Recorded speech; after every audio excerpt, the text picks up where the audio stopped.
Hello दोस्तों। इस video में मैं डिस्कस करूंगा एनपी हार्ड और एनपी कंप्लीट प्रॉब्लम। इन दोनों प्रॉब्लम को समझने से पहले हमें पहले एक कंसेप्ट समझना है, रिडक्शन। ये रिडक्शन कंसेप्ट है क्या? तो मान लीजिए हमारे पास दो प्रॉब्लम है, प्रॉब्लम ए प्रॉब्लम बी, और उनके दोनों के एल्गोरिदम भी है। अब इस प्रॉब्लम को जो इनपुट चाहिए वो ये है, मान लीजिए इसे 4 इनपुट चाहिए या 5 इनपुट चाहिए, जो भी है। तो इसके इनपुट अलग है, और इस प्रॉब्लम को जो एल्गोरिदम सॉल्व कर रहा है उसे कोई दूसरे इनपुट चाहिए, और वो भी दूसरे फॉर्मेट में। तो हमने आई ए से रिप्रेजेंट किया है इसके इनपुट के फॉर्मेट को, और आई बी से रिप्रेजेंट किया है इसके इनपुट के फॉर्मेट को। अब आ, हमने क्या है, इस प्रॉब्लम को मान लीजिए पहले ही हमने सॉल्व कर लिया था प्रॉब्लम बी को, और ये एल्गोरिदम भी हमारे पास ऑलरेडी है। और ये कोई नया हमें प्रॉब्लम मिला, और हमें लगता है कि भाई इस प्रॉब्लम को भी इस एल्गोरिदम के थ्रू सॉल्व किया जा सकता है।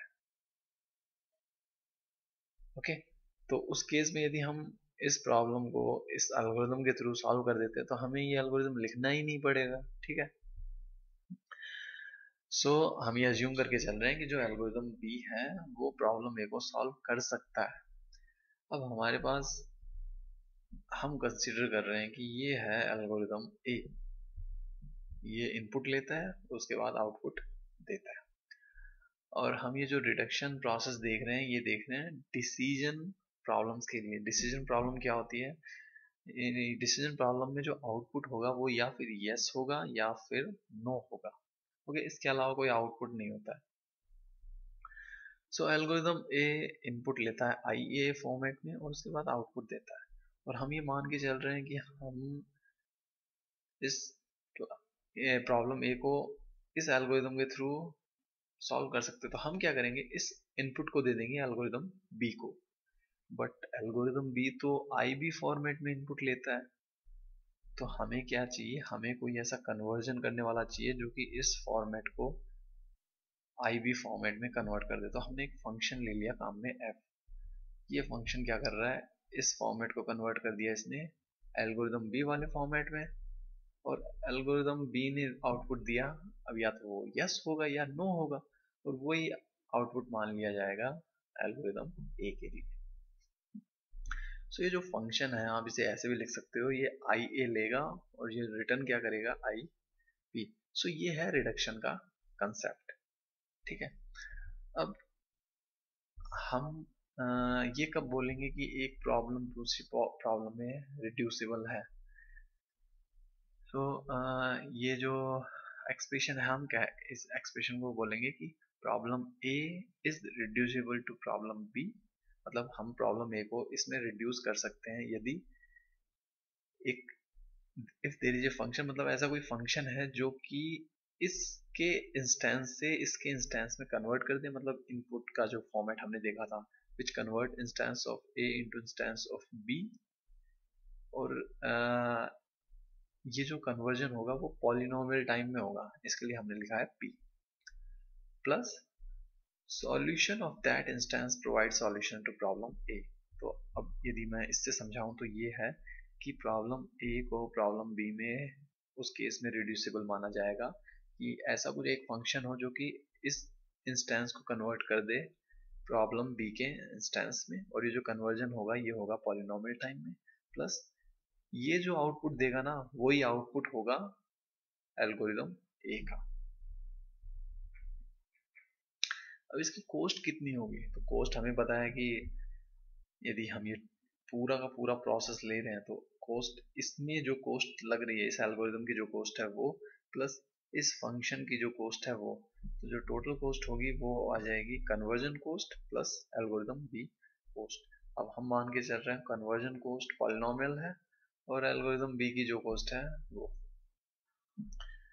अब एनपी कंप्लीट प्रॉब्लम और एनपी हार्ड प्रॉब्लम। तो सबसे पहले देखते हैं एनपी हार्ड प्रॉब्लम। अब हमने पिछले वाले वीडियो में देखा था कि एनपी प्रॉब्लम्स क्या होती है। तो एनपी में काफ़ी सारी प्रॉब्लम्स होगी। अब मान लीजिए ऐसी कोई प्रॉब्लम है जिसमें एनपी क्लास की सारी प्रॉब्लम्स रिड्यूस कर सकती है। मतलब जो वो प्रॉब्लम है जिसमें एनपी की सारी प्रॉब्लम्स रिड्यूस हो सकती है, यदि उस प्रॉब्लम का आपने सॉल्यूशन फाइंड कर लिया तो पूरा का पूरा एनपी क्लास की प्रॉब्लम्स को आप सॉल्व कर सकते हो। तो ये तो है NP hard problem.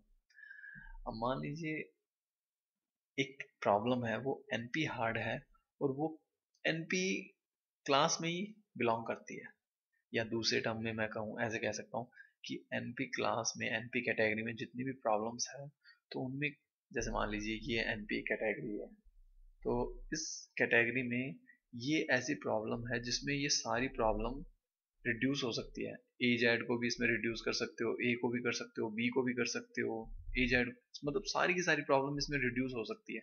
So in that case इस प्रॉब्लम को हम बोलेंगे एनपी कंप्लीट।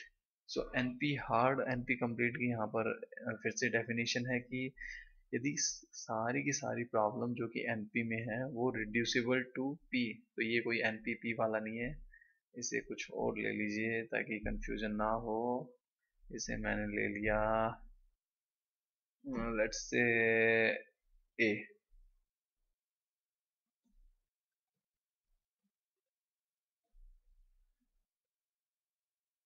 तो यदि ऐसी प्रॉब्लम है जिसमें एनपी की सारी प्रॉब्लम रिड्यूस हो सकती है उसे बोलेंगे एनपी हार्ड। और यदि वो प्रॉब्लम एनपी में ही बिलोंग करे तो तब वो प्रॉब्लम हो जाएगी एनपी कंप्लीट। सो एनपी कंप्लीट दूसरे वर्ड्स में हम ऐसे कह सकते हैं एनपी कंप्लीट प्रॉब्लम वो प्रॉब्लम है जो कि एनपी कैटेगरी में बिलोंग करती है और एनपी क्लास की सारी प्रॉब्लम्स उसमें रिड्यूस हो सकती है। ओके, सो ई हो जाएगी अपनी एनपी कंप्लीट प्रॉब्लम।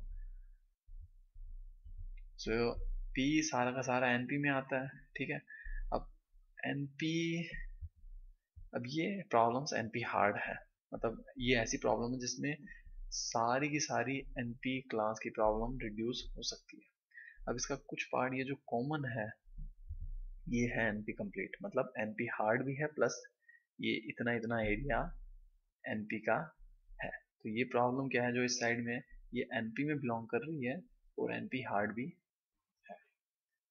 सो ये है पी एनपी एनपी कंप्लीट और NP hard. Thanks for watching.